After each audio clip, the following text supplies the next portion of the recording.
예수님께서는 천국의 비밀이 있다 하셨습니다. 그러면서 어떤 말씀을 하셨냐면 마태복음 13장 12절에 이렇게 말씀하십니다. 무릇 있는 자는 받아 넉넉하게 되되 없는 자는 그 있는 것도 빼앗기리라 하셨습니다. 여러분들 이 말씀 익숙하시죠? 있는 자는 더 넉넉하게 되고 없는 자는 있는 줄로 아는 것도 빼앗기게 된다 그랬어요. 이게 도대체 무슨 말씀일까? 우리는 사실 살아가면서 이런 것들을 자주 접합니다. 예전에 이제 동인천에 이제 개척을 하게 되었는데 거기는 이렇게 허름한 뒷골목 같은 곳이에요. 그런데 그 저희 교회 바로 앞에 코 닿는 곳에 엎어지면 코 닿는 곳에 이 돈가스 집이 하나가 있었는데 아무도 가지를 않았던 것 같아요. 그런데 어느 날 여기가 방송을 타게 된 거예요. 방송을 몇 번을 타기 시작했더니 그 다음부터 줄을 서기 시작하는 거예요. 얼마나 사람들이 많은지요. 그래서 그 차들이 그냥 저희 교회 건물에도 다 세우고 그래가지고 어떻게 이걸 차를 세워야 될지 모를 때도 있었고요. 그래서 이게 다 가니까 괜히 그전에는 가지 않았거든요. 근데 뭐 이렇게 뭐가 맛있을까 싶어가지고 저도 한번 가보려고 했더니 줄이 이렇게 쫙 이렇게 서 있는 거예요. 그런데 이게 보면 허름한데 이렇게 안에 들어가 보면 넓은 공간이 있고 그렇게 보면 그 옛날 향수를 이렇게 자극하는 것 같은 이런 오래된 것 같은 그런 돈가스 집이에요. 그런데 이게 그런 것 같아요. 맛있는 데는요. 맛집은 사람들이 모이고 그리고 그러면 사람들이 모이니까 저기 뭔가 있나 보다 하면 또 사람들이 그걸 보고 또 따라서 모이게 되는 거예요. 아, 영적으로도 그런 거구나. 하나님께 은혜를 받잖아요. 그러면 이게 은혜를 모르면 이게 힘든데 딱 은혜를 한번 받기 시작하면 또 받고 싶은 거예요, 여러분들. 한번 맛을 보면 너희는 여호와를 맛보아 알지어다 그랬어요. 한번 맛보기 시작하면 또 경험하고 싶고 그러면서 또 하나님의 은혜를 또 받고 이것이 또 하늘의 법칙이 되는 거예요. 사람들은요, 내가 죽고 난 다음에 천국 갈 수 있을까? 염려를 해요. 그렇죠? 많은 분들이 그렇단 말이에요. 내가 정말 천국 갈 수 있을까? 그런데 정말 구원받는 사람들은 따로 있는 거예요. 바로 은혜 줄을 잡은 사람. 한번 줄을 딱 잡고 하늘로 치솟는 그 사람들. 한번 시동이 걸려가지고 부르릉하고 달려가는 사람들. 그러면 그 은혜의 파도에 여러분들이 한번 들어가기 시작하고 파도를 치고 들어가면 저 깊은 바다까지 쭉쭉 나가기 시작하게 된다는 거예요. 사택의 중학생 아이가 하나가 있습니다. 이번 겨울 집회 때 기도를 하다가요. 내가 너를 사랑해 하고 그 음성을 듣게 된 거예요. 이게 누군가에게 10년을 듣는 것과 내가 한번 주님의 음성을 듣는 것과는 사실은 달라요. 그러니까 이 아이가 누구에게 가르쳐주지 누가 가르쳐주고 뭐라 그러지 않아도요. 스스로요. 매일같이 밤에 산에 올라가서 기도하기 시작하는 거예요. 그래서 그 사택 아이 셋이서 이제 기도를 하는데 그러면 같이 이렇게 모여가지고 그렇게 하는 게 아니라 너는 저기서 해, 너는 저기서 해. 그리고 이렇게 셋이서 이제 기도를 하는 거예요. 그런데 이 아이는 사실 겁이 많아요. 겁이 많은데 어느 날 이렇게 기도를 하다가 얼마 되지 않은 얘기예요. 기도를 하다가 섬찟하더래요. 아, 사단이 다가오고 있구나. 이 아이가 그거를 이제 중학생인데 이걸 느끼기 시작한 거예요. 그러니까 얼마나 소름이 돋잖아요. 그래서 그 순간에 대적기도, 얘가 어떻게 대적기도를 어디서 배웠는지 모르겠어요. 근데 대적기도를 하기 시작을 한 거예요. 그러니까 막 뜨겁게 막 부르짖고 기도를 하니까 사단이요 싹 하고 물러가더래요.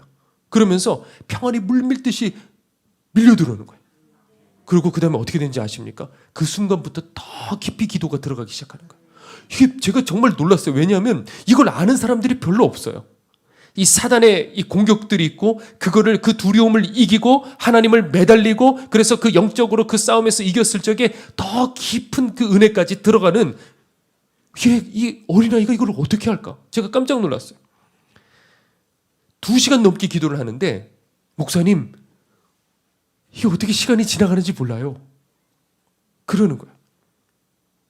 그렇죠? 2시간 어떻게 하지? 시간 조금 있다가 보고 이게 아니고 어떻게 이게 한번 줄을 타기 시작하면요 이런 은혜가 임하는 거예요. 어린 아이라 하더라도.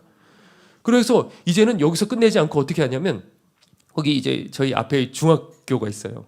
다 사택 아이들 다 그 앞에서 같이 사니까 다 거기 앞에 있는 학교를 간단 말이에요. 그래서 우리 이 학교를 복음화 시키자. 그러면 어떻게 해야 될까? 그러면 말씀대로 우리도 모여가지고 기도부터 시작하자 해가지고 그 학교 뒤에 정자같이 있는 거기서 우리 쉬는 시간에 모여 해가지고 각자 모인 거예요. 학년도 다르고 성별도 다르고. 그러면 이 사택 아이들이 모여가지고 거기서 처음에 이렇게 부끄럽지만요 막 기도하기 시작하는 거예요. 그러니까 이게 한 번 경험하기 시작하고 한 번 이 은혜를 줄을 잡기 시작하니까 붙잡고 쫙 올라가기 시작하는 거예요. 그러니까 우리가 신앙생활에 이런 은혜, 나 구원받았을까요? 나 정말 구원받았을까? 나 버림받는 거 아닐까? 이런 거 말고 한 번 주님 앞에 딱 붙들려 가지고 쫙 끌어올라가는 우리는 그런 신앙생활을 해야 된다는 것이죠. 사람들이 왜 성령 충만, 왜 부흥을 사모를 할까? 이거에 여러분들 영적 본능으로 아는 거예요. 여러분들. 한번 성령의 불로 내 속에 있는 이 쓰레기 더미들이 홀라당 다 타버렸으면 좋겠는 거예요. 그리고 한번 성령의 바람으로 하늘 높이 치솟아 올라가면요, 그 다음부터는 저 고공에서 활강을 하고 다니는 거예요. 이런 신앙생활.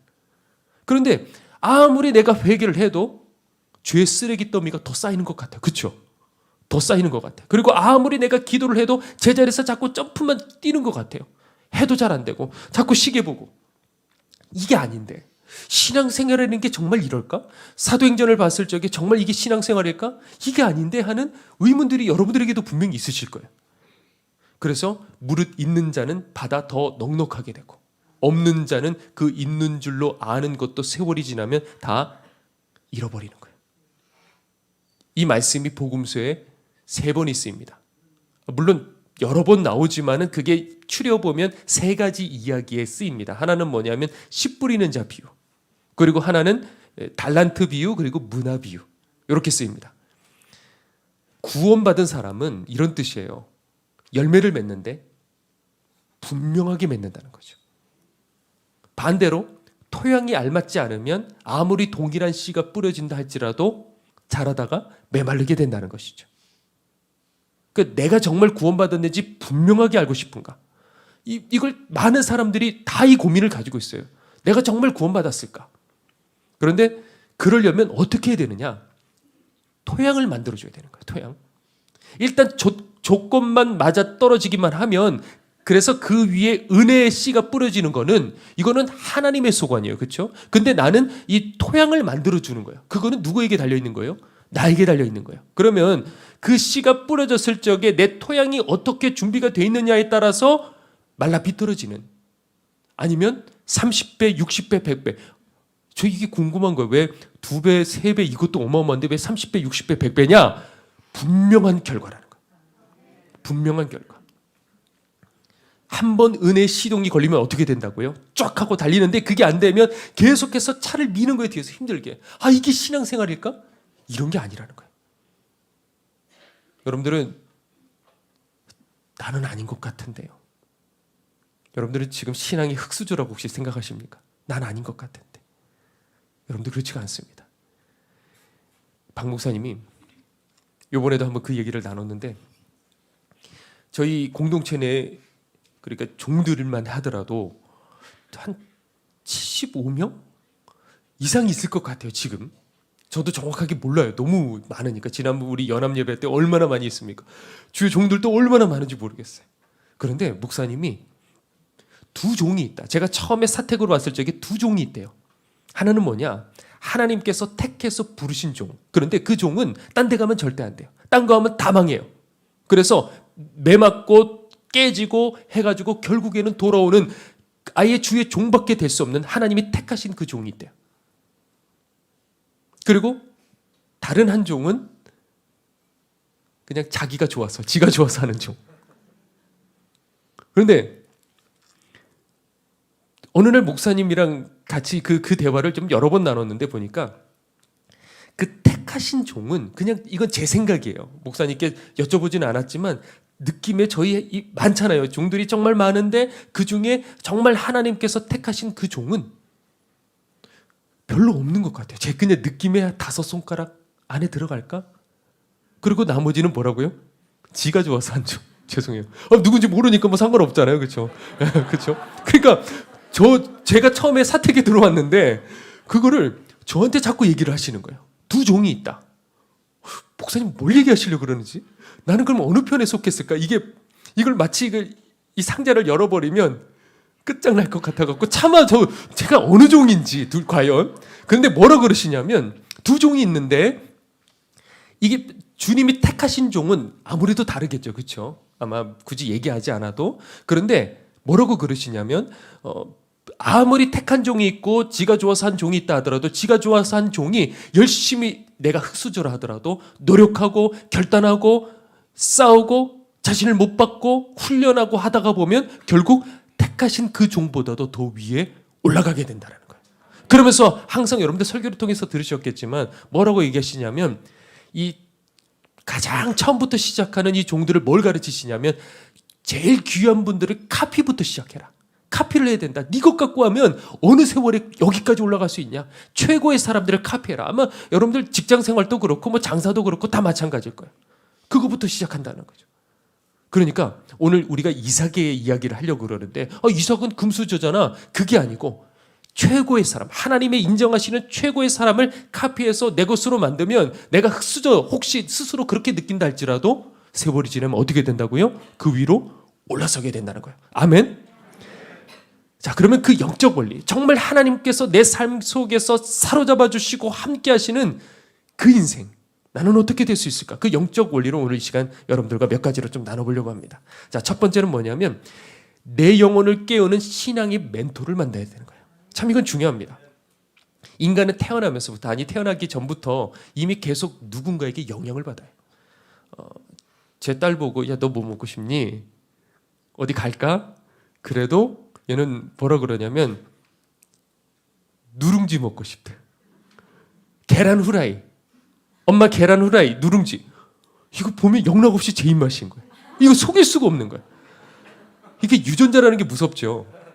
이게 부모들은 다들 공감할 거예요. 자식 탓할 수가 없어요. 왜 그러냐면 내가 공부 안 하고 놀았는 걸. 내가 편식하고 그냥 삐쩍 말랐었는 걸. 이거를 자식 탓할 수가 없으니까 그대로 따라하는 거야. 자, 그런데 그게 전부가 아니에요. 선천적인 게 있고 그리고 후천적인 것도 있어요. 오래전에 들은 얘기인데 한 아이가 아버지를 그렇게 미워했대요. 자기는. 왜냐하면 아버지가 알코올 중독자여서 집에 오면 다 때려 부수는 거야. 엄마를 때리고 때려 부수고 이러니까 나는 저 아버지만큼은 절대 안 될 거야 했는데 세월이 흘렀을 적에 본인이 알코올 중독자가 돼 있더래요. 자, 왜 그런지 아십니까? 그걸 보고 자랐기 때문에 그런 거예요. 당뇨도 그렇죠. 선천적이라고 할 수도 있겠지만은 그게 후천적인 영향도 무시를 못하는 거예요. 왜 그러냐면 어렸을 적부터 부모에게 같은 식습관이 같은 거예요. 같이 이렇게 먹다 보니까 그게 익숙해지고 그러다 보니까 그것이 이어지는 것이죠. 그런데 이것이 여러분들 고스란히 영적으로도 동일한 겁니다. 한 아이가 있었어요. 이 아이 소원이 뭐냐면 나도 엄마 아빠 손 붙잡고 함께 교회 다니고 싶은 것. 전도를 받았는데 혼자 교회를 이 아이는 다녔어요. 그런데 교회를 가면 다른 친구들은 전부 다 엄마 손 붙잡고 와가지고 같이 이렇게 예배를 드리는 거예요. 그게 얼마나 부러웠는지. 그런데 세월이 흘렀습니다. 다들 그냥 다 자랐고 청년이 이제 되어가고 청소년이 돼가고 이제 청년이 되어가는데 이 애들이 이제 어렸을 적부터 이제 모태 신앙이니까 열심히 이제 해가지고 다 여러분들 옛날에도 그러셨잖아요. 그냥 주일 토요일이 되면 밤을 새가면서 이게 누가 사역자인지 전도사인지 정말 다 갖다 붙이고 여기에다가 다 하고 오리고 뭐 이렇게 다 하고 살았단 말이에요. 열심을 다 했어요. 그런데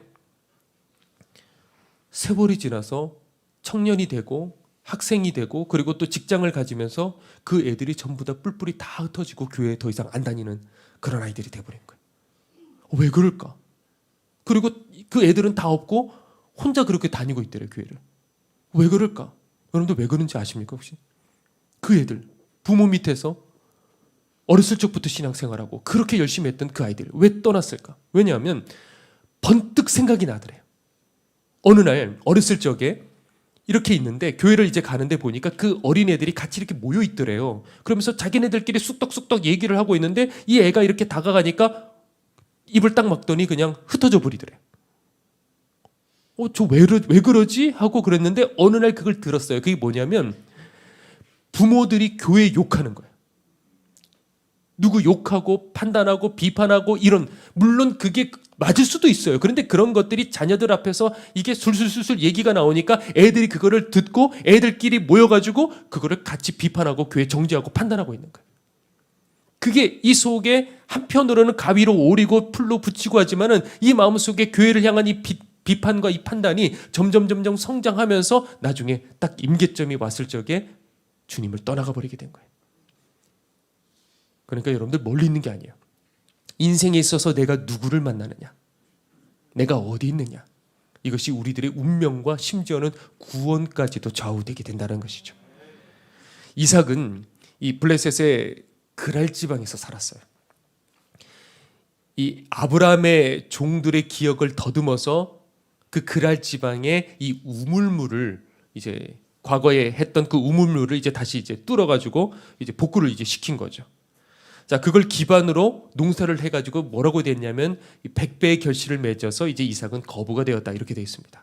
자, 그런데 여기서 이제 사건이 이제 시작이 되는 거예요. 어느 날 블레셋 사람들이 몰려오죠. 그래서 우물을 흙으로 다 덮어버리고 그리고 여기서 나가 소리쳤어요. 이삭이 어떻게 했어요? 싸우지 않았어요. 그리고 어디로 갔냐면 그랄 골짜기로 갑니다. 그런데 이 그랄 골짜기는 여전히 어느 땅이에요? 블레셋 땅이겠죠, 그렇죠? 근데 그랄 골짜기로 갔는데 이 블레셋 사람들이 니네들이 왜 우리 땅에 와 있어? 하지 않았다는 것은 그건 뭐냐면 그 그랄 골짜기는 정말 척박한 땅이구나. 그러니까 블레셋 사람들도 그냥 내버려둔 그런 땅이구나. 그러니까 거기서 또다시 예전에 팠던 그 우물물을 또 파기 시작한 거예요. 물이 나오는 거예요. 그러니까 이번에는 어떻게 되느냐? 그 그랄 골짜기에 살던 이 목자들이 몰려와가지고 이건 우리 거야. 또 그렇게 한 거예요. 이삭이 어떻게 했을까요? 잘 아시죠? 또 양보를 했어요. 그러니까 또 우물물을 파니까 그 다음에 어떻게 돼요? 또 따라와요. 또 어떻게 했을까요? 또 다 내줬어요. 그리고 또 다른 곳으로 갔어요. 여기는 이제 더 이상 예전에 파지도 않았던 맨 땅에 우물물을 팠어요. 물이 나왔을까요? 안 나왔을까요? 나왔죠. 그렇죠? 나왔어요. 그러니까 나왔는데 그 다음에 사람들이 또 쫓아왔어요? 안 쫓아왔어요? 안 쫓아왔어요. 이제는. 그게 무슨 뜻이냐? 여기는 도무지 사람 살기 힘든 척박한 땅, 우물물이 터져도 더 이상 사람들이 저기까지 들어가고 싶지 않은 바로 그런 땅이라는 거예요. 자, 그러면 여기까지 왔을 적에, 자, 우리가 지금 그 이삭과 함께하는 목자들이라고 한번 생각을 해보죠. 그 밑에 있는 사람들이라고 한번 생각해봐요. 그러면 여러분들 무슨 생각이 드실까요? 지금까지 여기까지 왔는데 양보하고 가장 척박한 땅으로 갔는데 우물물이 또 터졌어요. 자, 그러면 무슨 생각이 들 것 같아요? 저는 이런 생각이 들 것 같아요. 우리가 어디를 가든지 뚫으니까 어떻게 돼요? 우물물이 나오는구나. 그러니까 우물을 쫓아가는 게 아니라 하나님을 쫓아가면 되는 거구나. 이렇게 생각하지 않았겠어요? 당연히. 차라리 이게 인생이 잘 풀렸으면 몰랐을 거예요. 시련 속에서 한 사람이 하나님 앞에 똑바로 서고 그 믿음의 결단을 했을 적에 이 이삭 공동체의 많은 사람들이 우물이 아니라 뭘 봤다고요? 하늘을 바라보고 그리고 믿음이 생기기 시작했어요. 그러니까 누구를 만나느냐, 어떤 말씀을 내가 지속적으로 듣느냐, 이런 것들이 우리들의 운명이 갈리게 되는 것이죠. 이게 정말 중요한 거예요. 다른 건 다 양보해도 괜찮아요. 그러나 말씀만큼은, 어떤 영적 멘토를 만나는 이것만큼은 여러분들 절대로 양보하거나 포기해서는 안 된다는 것이죠. 자, 두 번째입니다. 두 번째는 예배가 첫 번째가 될 때 영권이 주어진다라는 겁니다. 지난번에는 기도 마찬가지예요. 기도도 마찬가지고 예배도 그렇고 우리가 첫 번째로 두게 될 때 영권이 주어집니다. 오늘 본문 이 시련 끝에 그 밤에 하나님이 찾아오셔요. 이삭이 이제 감격해서 어떻게 했느냐, 오늘 본문에 보니까 가장 먼저 뭘 했어요? 단을 쌓아서 예배를 드렸어요. 그리고 그 다음에 뭘 했느냐? 장막을 쳤습니다. 그리고 그 다음에 뭘 팠어요? 우물을 팠어요. 일반적으로 사람들은 뭘 하느냐? 우물을 먼저 파거나 장막을 먼저 치고 그리고 그 다음에 단을 쌓는 거예요. 항상 하나님, 여러분들 이걸 기억하셔야 돼요. 예배를 첫 번째로 여기면 하나님께서 여러분들에게 뭘 주시냐고요? 영권을 주시는 거예요. 청교도들이 너무 잘하는 얘기니까 예배를 첫 번째로 했어요. 그 다음에 어떻게 됐어요? 미국이라는 이 나라에 권세를 주셨어요. 그런데 이제 하나님을 경외하지 않으니까 어떻게 됩니까? 참 이런 것들이 안타까운 거예요. 자, 그 직후에 이제 블레셋 왕이 왔어요. 그래서 이삭에게 화친을 이제 청하게 됐는데, 이삭이 뭐 오라 그랬나? 근데 화친을 청하게 됐는데 이유는 다른 게 아니에요. 하나님이 너와 함께하는 걸 나도 알겠다. 도대체 나도 알겠다. 그러니 내가 두렵다. 이런 영적 권위. 안 믿는 사람들조차도 저 사람은 달라. 여러분들 자녀들이 봤을 적에 너 공부해! 이거 말고 그냥 한마디 했을 적에도 들을 수 있는, 이게 소리친다고 되는 게 아니에요. 그런 영적 권위. 그것은 어디에 달려있다고요?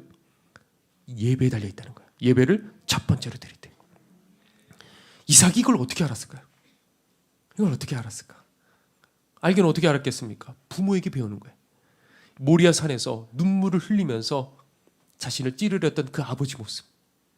그게 뇌리에 박혔을 거예요. 얼마나 충격적인 사건이에요. 그렇죠? 하나님이 당황하셔가지고 오히려 얼른 그만두라고 달려오시는 그 장면. 그런데 그 자리에서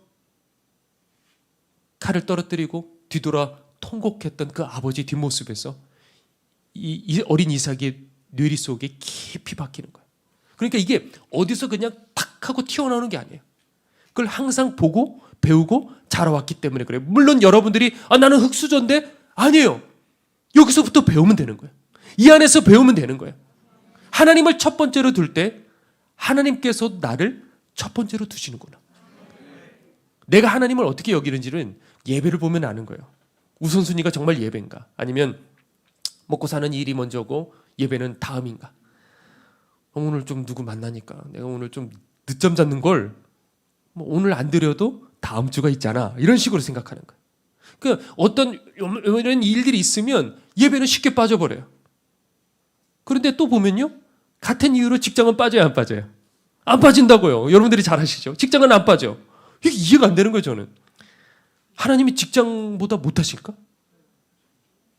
결국 보면 가족이 우선이고요. 결국 보면요. 직장이 우선이에요.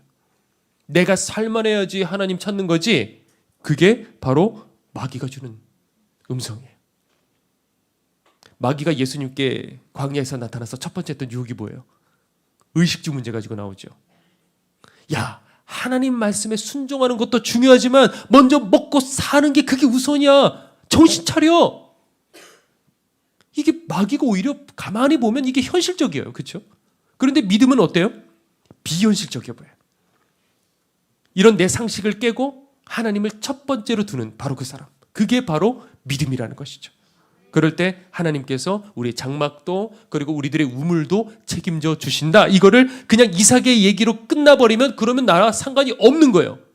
그러나 내 삶에 하나님께서 풀어가시고 하나님이 역사하시는 그 인생, 그 가문이 되려면 이거를 듣고 나는 그러면 어떻게 해야 될까? 나는 천없어도 예배를 첫 번째로 할 거야. 그러니까 이 시대는 마귀의 두 번째, 세 번째 유혹까지 갈 것도 없어요. 대부분 이 첫 번째 의식주, 먹고 사는 문제, 이걸 우선으로 두는 여기서 다 끝나버리는 거예요. 급한 현대인들 보기에 이삭은 어리석기 짝이 없죠. 왜? 빠른 길을 두고 멀리 돌아가는 것 같아. 그런데 우리도 그런 거예요. 이게 남들은 지금 이 시간에도 장사하는데, 남들은 이 시간에 지금 공부하고 있는데 난 여기 와가지고 예배를 드리고 있네. 이게 인간적으로 때로 생각했을 적에 급할 때 보면 이게 돌아가는 길 같아. 그런데 여러분들 이게 지름길이에요. 왜? 하나님이 이 세상을 주관하신다는 걸 여러분들 정말 믿으십니까? 정말이요? 그러면 우리는 뭘 하면 돼? 이게 정말 믿는다고 한다면 나는 어떻게 해야 되느냐? 하나님 앞에 잘 보이기만 하면 되는 거예요. 그럼 하나님께서 열어주셔요. 물론 그걸 물질적으로 채워주고 뭐 복 주고 꼭 그런 게 아니라 하더라도 하나님이 내 삶을 이끌어 가신다는 것이죠. 그리 아니하실지라도, 비록 내 길을 열어주시지 아니하신다 할지라도 주님께서 날 위해서 십자가에 달려 찢겨 죽으셨는데, 그러면 내 인생에 나는 내게는 예배가 첫 번째예요. 왜? 예수님이 찢겨 죽으신 이유는 뭐예요? 하나님과 나와의 이 막혀있는 이 죄의 담을, 저주를 풀어주시고 그리고 하나님 앞에 나아가도 예배드려야 된다. 이게 바로 구원이다.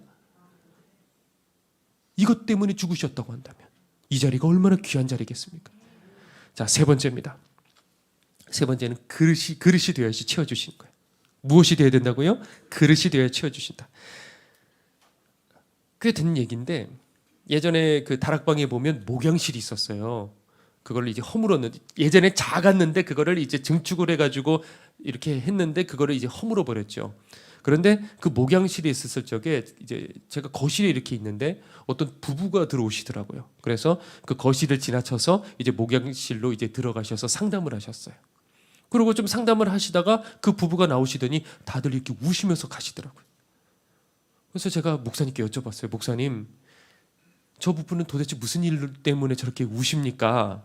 그랬더니 저 부부는 과거에 차세자 전도사님께 아이들 둘을 데리고 왔는데 그래서 그 전도사님이 이 아이들을 위해서 기도를 해주고 예언 기도를 해주셨대요. 그래서 이 아이들은 장차 하나님께서 크게 쓰시는 그 아이들이 될 거다. 그랬대요.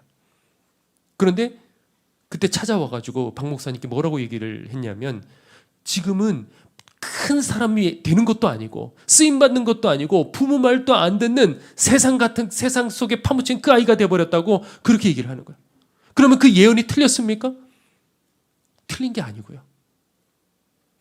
목사님 뭐라 그러시냐면 그 예언을 들었으면 그것이 성취되도록 세상에 빠지지 않도록 자녀들을 계속해서 바로 길렀었어야 된다.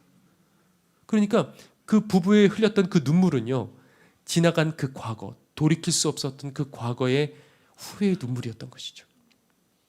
그러니까 아무리 하나님이 계획하셨다 하더라도, 우리 한 사람 한 사람을 계획하셨다 하더라도 거기에 맞게 나를 준비시키지 않으면, 그 그릇이 되지 않으면 그 뜻이 이루어져야 안 이루어져요?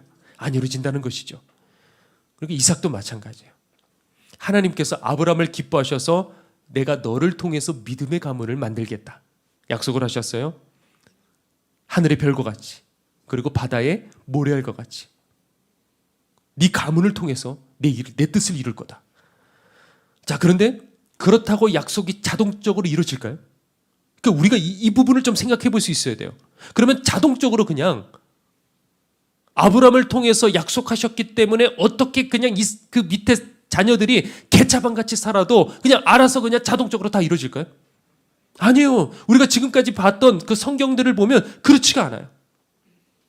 그릇이 돼야 채워주시는 거예요. 아무리 내 부모에게 약속을 해주셨다 하더라도. 그러니까 아브라함에게 그 약속을 해주셨다는 건 뭐냐?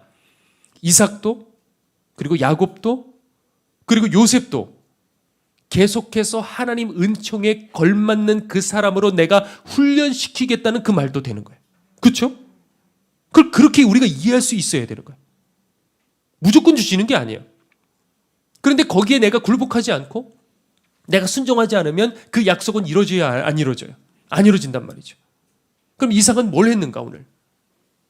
양보를 했어요. 그렇죠? 여러분들 이 두 글자를 꼭 기억해 주셨으면 좋겠어요. 양보.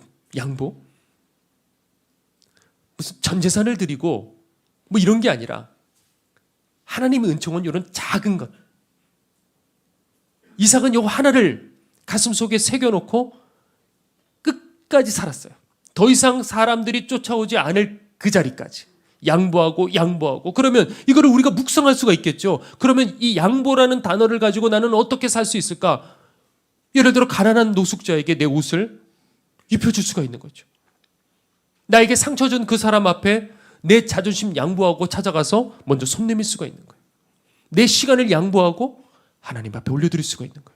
그러니까 이걸 묵상하면 얼마든지 양보라는 이 두 글자 사이에 얼마든지 많은 것들이 나올 수가 있어요. 그런데 여러분들 이 단어에 잘 기억하시고 순종할 적에 하나님 반드시 여러분들에게 다가오실 줄 믿습니다. 예전에 박 목사님 안성에 이제 사셨을 적에 그 어렸던 시절에 그 청규화집 그 성도님이 오셔가지고 1억 5천을 이제 헌금을 하신 얘기 아마 아실 거예요. 그런데 그 절반을 이제 시온성교회 나중에 이제 옮기는 데 썼고, 그리고 나머지 절반을 그 어려운 형편에 당시 있었던 한 목사님을 위해서 그 교회를 세우는데 이렇게 드리게 되었어요. 그런데 세월이 이제 20년 이상의 세월이 지났죠. 그런데 얼마 전에 그 드렸던 그 동네가 개발이 돼서, 그래서 말 그대로요, 이렇게 해도 될지 모르겠지만 30배, 60배, 100배가 되어서 그 교회도요 훨씬 더 좋은 교회로 그렇게 이전을 하게 됐대요. 근데 이번에 박 목사님께 처음 제가 얘기를 들었어요. 그 1억 5천을 드리기 전에 이 청계집 성도님이요, 기도를 하는데 하나님이 음성이 들리더래요. 저 종을 힘껏 도우라 그러시더래요. 저 종을 힘껏 도우라. 그래서 말씀 그대로 순종하려고 힘껏 도우려고, 그게 얼마나 귀한 거예요. 그래서 그 많은 것들을 들고 안성의 시온성까지, 시온성 교회까지 찾아오신 거예요. 그런데 마침 그때 박 목사님도 꽤 많은 시간 동안에 그 예배당에서 기도를 하고 있었대요. 그런데 그 순간에 아직 13년이 지나서 이게 열리지 않았을 때인지 제가 자세히는 모르겠는데 그 순간에 하나님의 음성이 들리더래요. 뭐라 그러시냐면 이제 얼마 있으면 여종이 와서 너를 도울 거다 그러시더래요. 그런데 때마침 이제 청교 성도님이 이제 오셨는데 박 목사님이 그때 뭐라고 그러셨냐면, 제가 잘은 모르지만 어떤 여종이 와서 너를 도울 거라고 말씀을 해주셨어요. 그게 당신인지 아니면 여종이라 그러셨으니까 어떤 여자 전도사님이 또 이렇게 오시는 건지 그건 제가 잘 모르겠습니다 하고 그냥 지나가는 말로 이 말 저 말 하다가 그 얘기를 하셨다는 거예요. 그런데 알고 보니 누구예요? 그게 바로 그 성도님이었던 거예요. 우리가 보기에는 그냥 평범했던 그냥 평신도예요. 그런데 하나님 보시기에는 무엇으로 보신 거예요? 여종으로 보셨다는 거예요. 그렇다고 난 여종이야 여러분들 그러지 말고 하나님 보시기에, 그게 참 중요하죠. 그렇죠? 사람 보기에 목사고 장로고 사람들은 거기에 관심을 가지고 있는 거예요. 그래서 직분에 집착을 해요. 그거 하나도 중요하지 않아요. 하나님 앞에 내가 아무리 흙수저할지라도 내 그릇을 만들기 시작하고 내가 그렇게 순종하며 살아간다고 한다면 어느 순간에 하나님께서 다가오셔서 나는 이제 더 이상 네 아버지 때문이 아니야, 바로 너를 위해서 네 가문에 내 뜻을 이룰 거야. 귀한 하나님의 그 여종이 되는 거예요. 여러분들 큰 게 아니에요. 그게 뭐 물질을 많이 드리라 이런 말이 아니에요. 그게 물질이 될 수도 있어요. 그리고 죄와의 싸움이 될 수도 있어요. 누군가에 대한 어떤 용서일 수도 있어요. 내 마음으로 힘껏 도우라. 이런 말들을 들었을 적에 그 내 것으로 할 거야. 그러면 그게 여러분들의 말씀이 되는 거예요. 힘껏 싸우겠습니다. 하나님, 내가 힘껏 용서하겠습니다. 힘껏 나누겠습니다. 힘껏 섬기겠습니다. 힘껏 내가 겸손해지겠습니다. 얼마든지 가능한 거예요. 그러면 그 밤에 하나님이 다가오셨어요. 그리고 그날에 주님께서 그 성도님에게 말씀하셨어요. 넌 내 여종이다. 그러면 그 체험을 여러분들 해보셨다고 해보죠. 만약에 얼마나 감격이 돼요. 아니 내가 감히 하나님 여종이야? 내게 감히 하나님께서 나와 함께 하셔?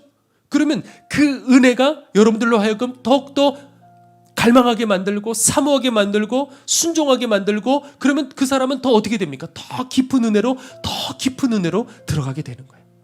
이런 영적 원리를 우리가 배워야 된다는 거죠. 이제 마지막 네 번째입니다. 하나님의 기회는요, 시련의 옷을 입고 찾아온다는 겁니다. 무슨 옷이요? 시련의 옷을 입고 찾아온다. 자, 오늘 본문에 보니까 그 밤에 하나님 찾아오셨다. 도대체 그날 무슨 일이 있었길래? 그러니까 이런 대목을 딱 봤을 적에 제 눈이 번쩍 띄는 거예요. 그 밤에. 그러면 그날 도대체 무슨 일이 있었을까?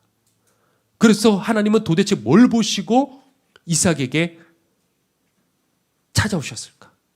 어떻게 하면 이삭이 하나님을 만나게 되었을까? 그 밤은 뭘까? 그날은 뭘까? 그런데 그때 이 날은 어떤 날이냐면 지금까지 제가 얘기했어요. 우물 때문에 계속 시련을 겪고 또 시련을 겪고 또 시련을 겪다가 그 갈등이 이제 끊어지는, 더 이상 우물을 파도 누가 쫓아와서 자기 거라고 말하지 않는 그 자리까지 갔던 마지막 그날, 바로 그 밤, 하나님은요 우리들에게 더 충만히 임하시려고 우리 인생에 시련을 주셔요. 앞에서 보면 시련의 옷을 입고 있는데, 그런데 뒤에서 보면 그게 바로 하나님의 기회인 거예요. 우리는 자꾸 앞만 보고 견디지를 못하는 거예요. 왜 나만 양보해야 되냐고, 왜 나만 참아야 되냐고. 여러분들 양보하는 게 쉬운 걸까요? 여기서 우리가 쉽게 그냥 양보합시다, 저부터도 잘 안 되는 거예요. 겸손해집시다, 내 자존심 내려놓으십시다, 저부터도 잘 안 되는 거예요. 이게 정말 쉬운 게 아니에요. 그런데 바로 그때 그 시련 뒤편에서 하나님께서 너 과연 어떻게 하나? 우리를 가만히 재어보시는 거예요. 인생의 결정적인 그 기회 순간이 시련의 옷을 입고 우리 앞을 지나가는 거예요.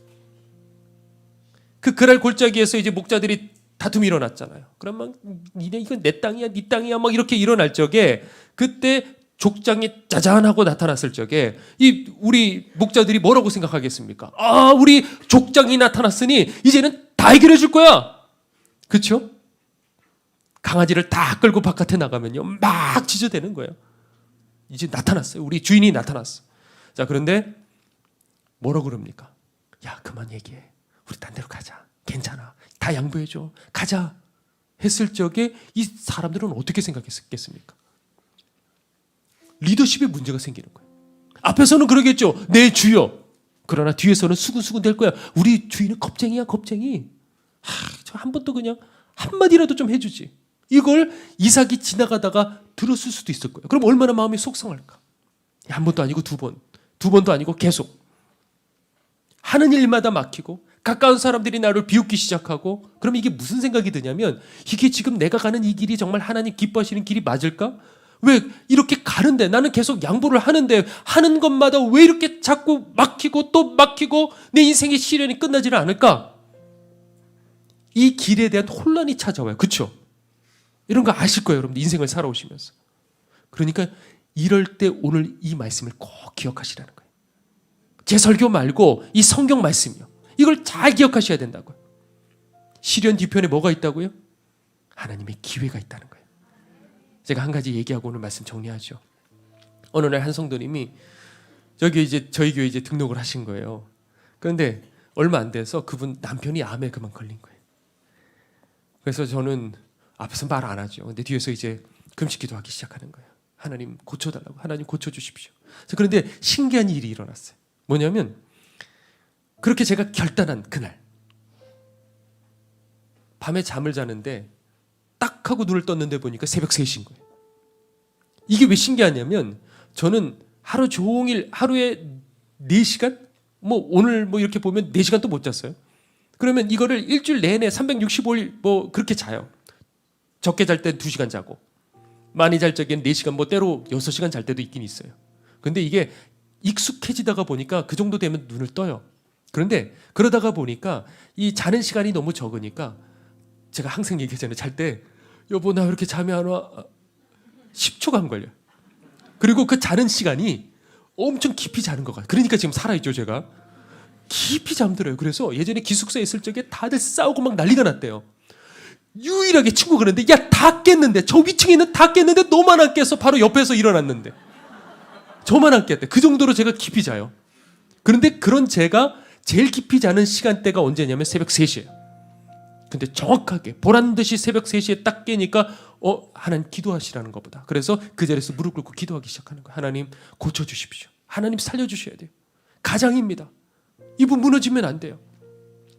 그런데 그게 참 신기한 게 그 다음 날도 새벽 3시. 그 다음 날도 새벽 3시. 이게 그 수술하는 바로 그날까지 항상 새벽 3시에 깨더라고요. 그리고 그 다음 날은 잘 잤어요. 자, 그래서 맨 마지막 날 제가 새벽에는 이제 산기도를 하고 있었어요. 하나님 고쳐주셔야 돼요. 이제 수술 날짜입니다. 그런데 기도를 하다가 갑자기 강한 확신이 저에게 밀려오는 거예요. 어떤 마음이 들려오냐면 가서 다시 검사해라. 그러면 깨끗하게 사라졌을 거다. 너무 이게 확 밀려오는 거예요. 그래서 당일에 아침에 그 성모병원에 찾아갔어요. 이제 수술하러 들어가시기 전에 기도해 달라고. 그래서 기도해 드려야 되는데 제가 들어가기 전에 그 성도님에게 만나서 얘기를 했죠. 성도님, 일단 수술 중단하고 그리고 다시 한번 검사해 보죠. 깨끗하게 사라졌을 거야.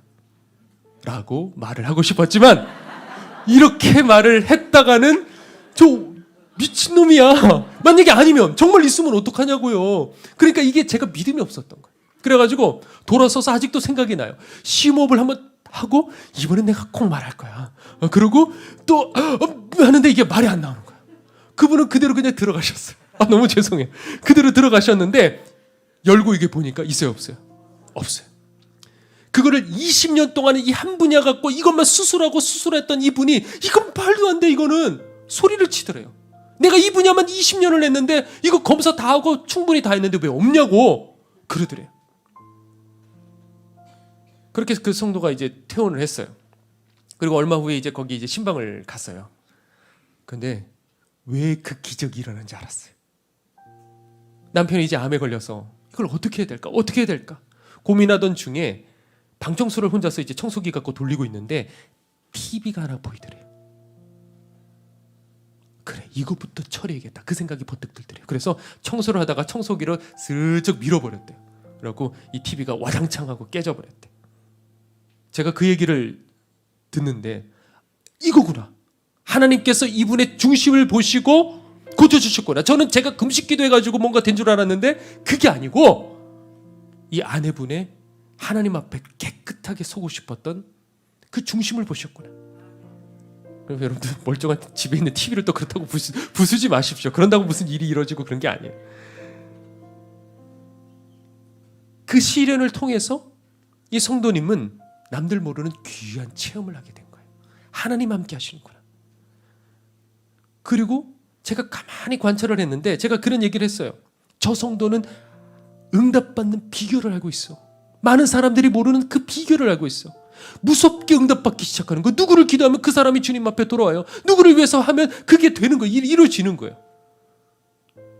많은 사람들은 잘 몰라요. 그냥 기도만 열심히 하면 되는 거라고 생각해요. 물론 맞아요. 기도 열심히 하면 되는 건 맞아요. 그러나 거기에 기도에 더해서 뭐 해야 되느냐? 하나님 가장 기뻐하시는 믿음의 결단을 하고 살아가는 거예요. 이번에 남은 간절한 기도 제목은 뭐냐면 아들이 주님 앞에 돌아오는 거예요. 이 아들은 청소년기에 계속 방황을 하는 거예요. 얼마나 많이 권면을 하고 하는 여러 가지 방법들을 다 썼어요.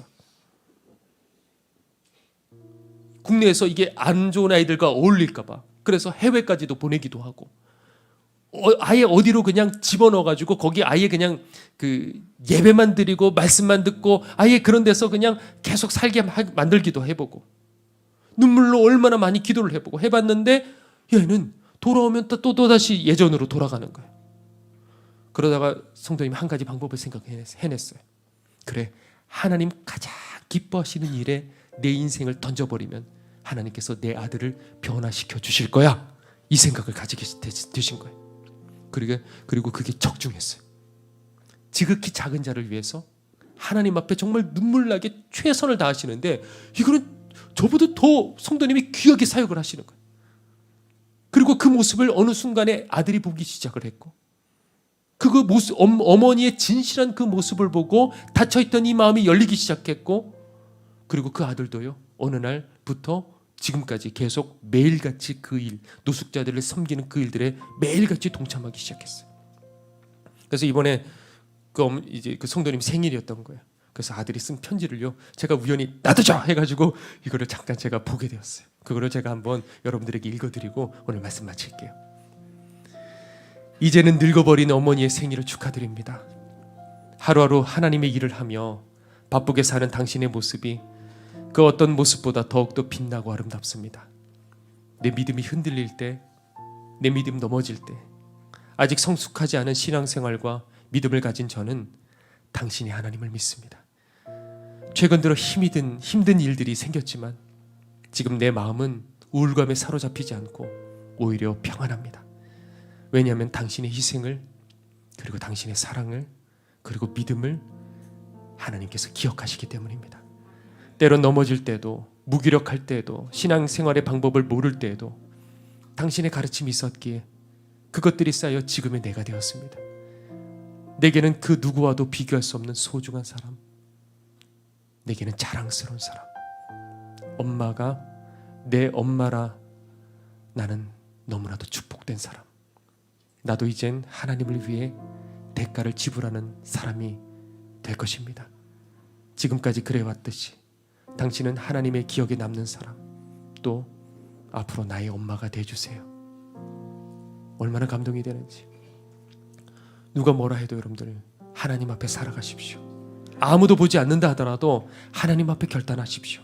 하나님께서 함께 하실 수밖에 없는 그 토양으로 만들 적에 동일한 씨가 딱 딱 떨어졌을 적에 여러분들 30배, 60배, 100배의 결실을 맺어 내가 상상했던 것과 비교할 수 없는 어마어마한 것으로 여러분들에게 돌아올 줄 믿습니다. 하나님은 배신하지 않는 분이셔요. 하나님은 정확하게 기억하시는 분이십니다. 그럴 때 누가 봐도 넌 내 종이다, 너는 내 사랑하는 여종이다 하실 수 있는 바로 그 사람, 오늘 시간에 여러분들이 이제는 그 삶을 사시기를 간절히 소망합니다. 우리 시간 함께 준비하신 예물 드리시면서 함께 우리 뜨겁게 찬양하고, 하나님 이제는 내가 그 사람 되기를 원합니다. 하나님의 사람 되기를 원합니다. 이 길 어차피 좁은 길 걸어가며 내가 정말 구원받았습니까? 두려워하는 것이 아니라 당당하게 하나님 앞에 붙들린 그 인생, 확신 있는 그 인생 살기를 원합니다. 함께 찬양 부르겠습니다.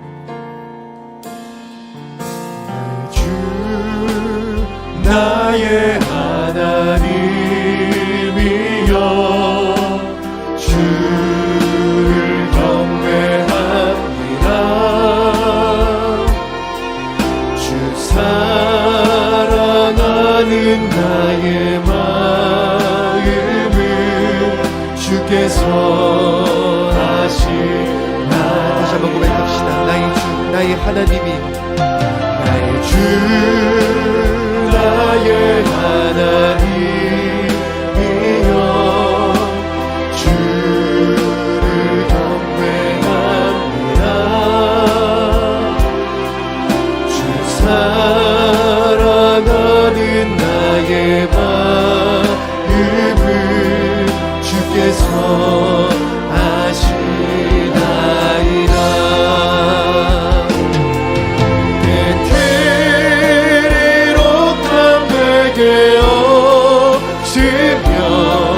주께 드릴 향유 없지만 하나님 형상대로 날 빚으사 새 영을 내게 부어주소서. 나의 주, 나의 하나님이여, 주를 경배합니다. 주 사랑하는 나의 마음을 주께서 아시니. 고통 속에 방황하는 내 마음, 고통 속에 방황하는 내 마음 주께로 갈 수 없지만 저항할 수 없는 그 은혜로 주님의. 우리 한 번 더 고백합시다. 깨트리로 감내게 없으며, 깨트리로 감내게 없으며 주께 드릴 향유 없지만 하나님 형상대로 날. 오늘 이 고백을 주님 앞에 올려드리며 우리 두 손을 높이 들고, 나의 주, 나의 하나님, 내가 사랑합니다. 주, 나의 하나님이여, 주를 경배합니다. 주 사랑하는 나의 마음. 오늘 들은 말씀을 기억하며 우리 함께 하늘의 하나님을 향하여 주여 한번 부르짖으며 통성으로 기도하겠습니다. 주여,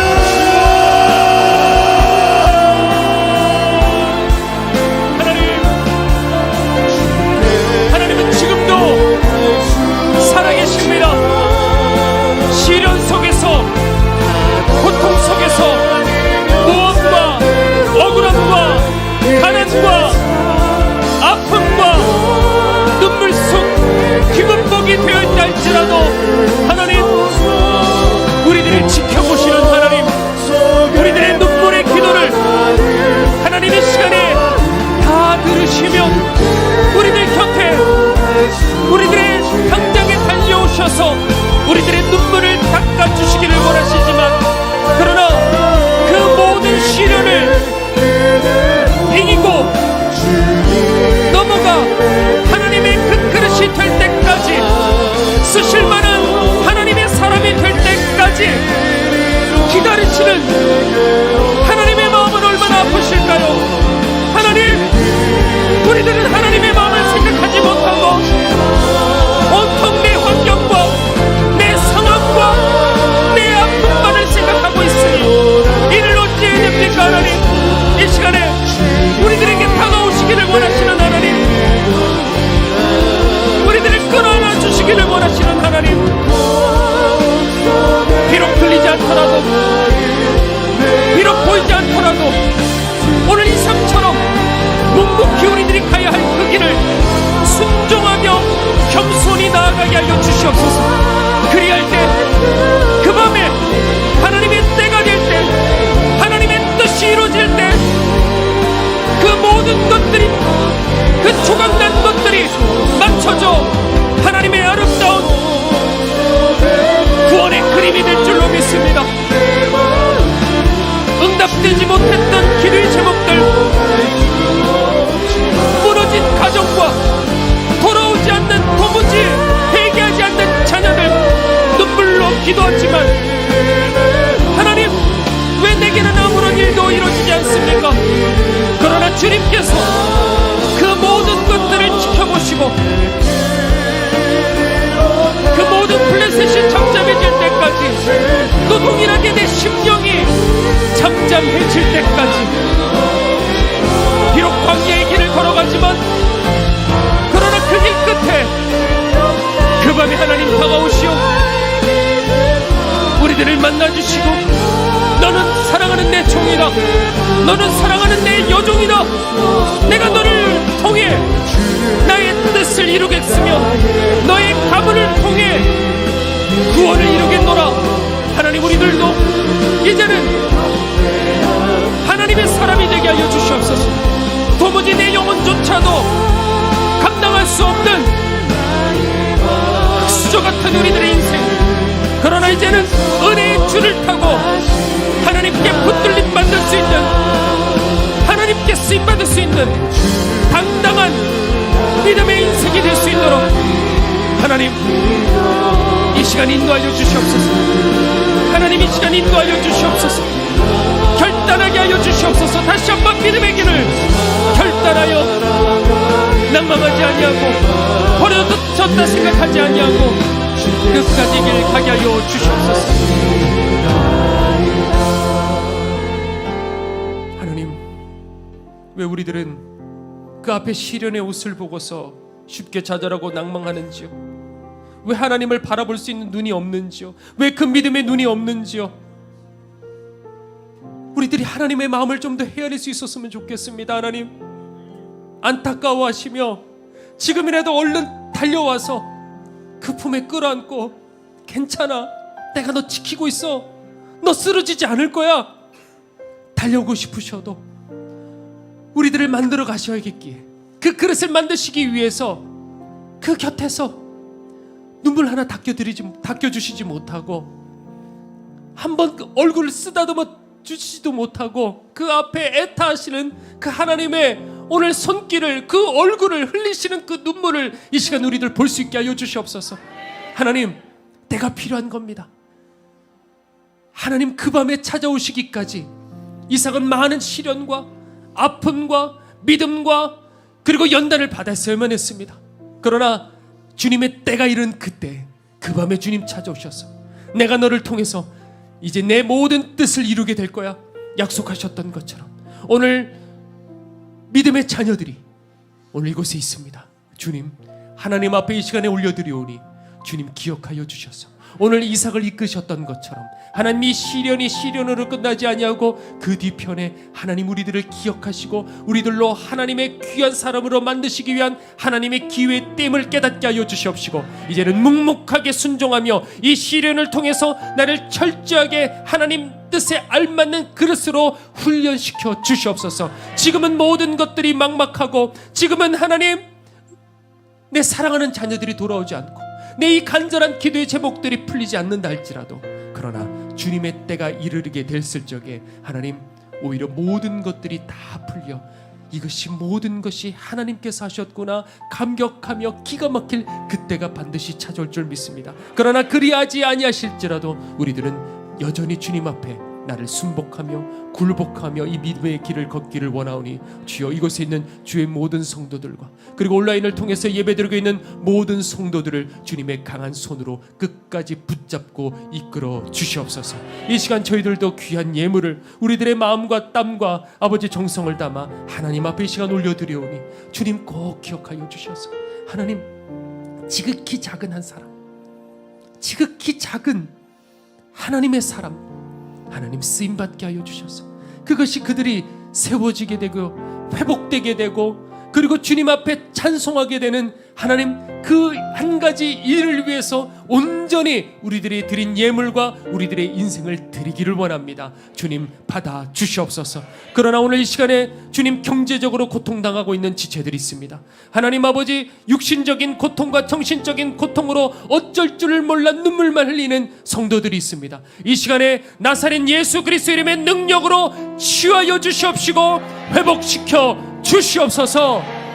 지금은 우리를 위하여 죽으신 예수 그리스도의 은혜와 하나님 아버지의 크신 사랑과 성령님의 함께 하심이 하나님 그 시련의 모든 고통을 이기고 끝까지 주님 앞에 순종하며 하나님의 사람이 되기를 결단한 주의 모든 백성들 머리 위에 지금부터 영원토록 함께 하옵시기를 간절히 축원하옵나이다. 아멘.